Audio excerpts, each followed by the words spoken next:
If I could speak to Rafael and Donald Cerrone, please. Conor McGregor spoke with the media this week. Shockingly, he made headlines with what he had to say. He said he would move up to lightweight after this fight, and that each of you guys would happily give up the fight that you have right now to fight him because of the money and the attention they would bring to you, that it would change your life. When he says that, how do you feel about those comments? Do you agree with his evaluation? Yeah, right now my focus on Cerrone, and so if you want to move up, I'm here. It's gonna be easy money. That wasn't the question, but ask yourself truthfully. If Dana rang you and said, you don't have to fight Cerrone, you can fight McGregor, even though Cerrone was still fit, would you take it? You're damn right you take it. Of course, man. Easy money. Of course you gotta easy money, man. I can make you rich. I change your bum life. You fight me, it's a celebration. I will beat you. When you sign to fight me, it's a celebration. You ring back home, you ring your wife. Baby, we done it. We're rich, baby. Conor McGregor made us rich. Break out the red panties. We're rich, baby. So don't say you would not take that fight, because you would take that fight like everyone else up here would take the fight against me if it was offered, regardless of belts or any of that shit. I'm the money fight in the male shit at all weight divisions, so fuck everybody else up.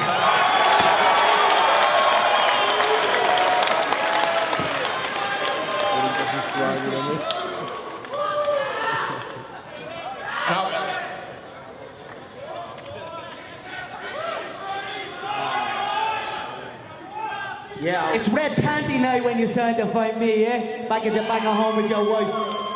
It's a celebration. Conor has no right coming to 55. There's no way he's not going to stand a chance. We're too big for him. We're too strong. So you can take your little English ass and get on. You're too slow and too stiff. You're stiff as a board. I'd snap you in half. And that's it. I see stiffness when I look in that 155-pound division. Slow, stiff. I feel like they're stuck in the mud almost.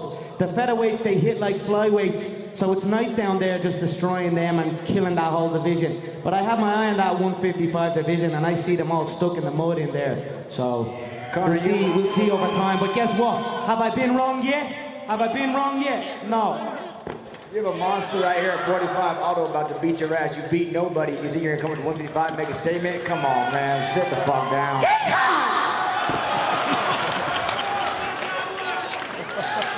Elias here with Fox Sports. Got a question each for Joe, Dustin, and Conor.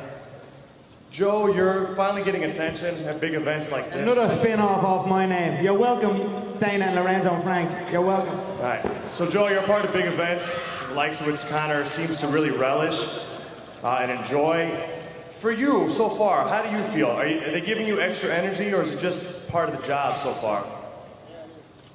Yeah, for me, you know, it's great to be up here, experienced a whole lot, but, you know, my job is to fight, and that's what I love doing, and that's what I'm going to continue to do, just keep beating people.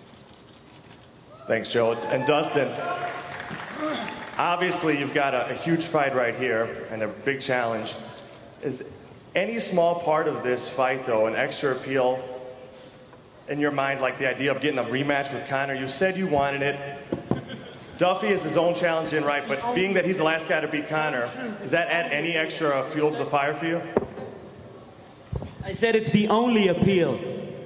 That fight is the only appeal to win, so you can get maybe climb back up and get to fight me and get that money fight. Yeah, you know, right now my focus is on Joe Duffy. I'm excited to be part of another main event. Irish fans are familiar with me, so I'm gonna go over to Dublin, and I'm excited about that. I'm ready for that step in my career right now. You know, it's a big fight. Big things happen after you win main events, and that's what I plan on doing. Thanks. And Conor, you've answered the first two, but this one's actually for you, over here to your right.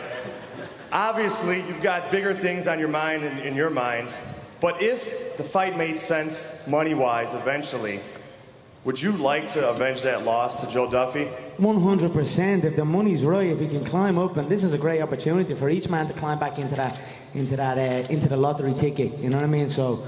I wish them well, and when they announced the fight, I said it's good business because you've got to build up other schmucks to make a fight with me. So allow them to keep doing that. It's intelligent business, and that's why the UFC is where it is. Chris Matthews with KLAS TV, and Conor, let me ask you: at this thing last, what was it, last spring, when I asked you what your plans were, Conor, for 2015, You mentioned I'm going to go out and I'm going to break the records, I'm going to break the live pay-per-view and on the numbers and so forth. Now, what does Mystic Mac have to say about 2016? 2016, well, the end of 2015 means the end of the featherweight division. They are all dead in the water. It's done. If the Brazilian shows up, I hope he does. Who knows? He's petrified. He's the so-called pound-for-pound #1, but he's quaking in his boots over there. You can't, you know what I mean? So I don't know. I hope he shows up. But if he shows up December 12th, the division will be killed, like I predicted. And then it's on to the 155, stuck in the mud division. How big deal you want McGregor with the full count? I mean, obviously that would be fucking ideal. You know, I fought the guy on 2 weeks' notice, but I mean, let's see if this guy stays in the featherweight division long enough to fight me. I fought you on 3 weeks' notice too. No, you did not. Let's make a bet here. If you fucking have the how much? Do anything. With that $500,000. You're making bets with that $500,000 I gave you? 48,000 you went from. You went from 48,000 to $500,000. Thank me and be grateful. Be grateful. Okay, you done fucking talking now? Take this fight on 2 weeks' notice with me, motherfucker, and I'll whoop your ass. 2 weeks, 3 weeks, I butchered your face. I KO'd you. You were curled up like a bitch. You were curled up like a bitch. You were curled up like a bitch. I butchered your body. You couldn't even lift your hands up. You couldn't even lift your hands up. You can do that all you want, but at the end of the day, the knockout speaks for itself, and you hit the deck like a bitch.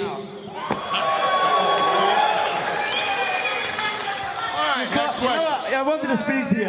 I did want to speak to you because you called yourself the Mike Tyson of the featherweight division. Fucking stop drinking. I just want to ask you a question. You called yourself the Mike Tyson of the featherweight division, and I marched forward, stood in the pocket, and said, "What have you got?" And you hit like a fucking strawweight. You hit like a strawweight. Calling yourself the Mike Tyson. Your left eye, buddy. You're gonna fucking have that. Next question. Every time you look in the mirror, you're gonna think of me. Question here for Donald Cerrone. Earlier in the week, you had tweeted that 2 days until you saw McGregor. You're sitting right behind him right now. Have you two had any encounters besides the interaction that you've just had now? And what is your message to McGregor about the 55 division and the Shark Tank it is? Oh no, he's real good at talking out in front of the public, but when we all stand in the background there, he got nothing to say. So So I stood back there for 30 minutes right next to him and nothing to say to me, but he was very cordial with my man next to me. Of course, we get out here, he wants to run his mouth, but it's good, you know, he sells the fights, but he comes to 155, he won't bend his little ass over and knock the fucking lucky charm. See about that. First, you've got to get through a guy that whooped your ass already.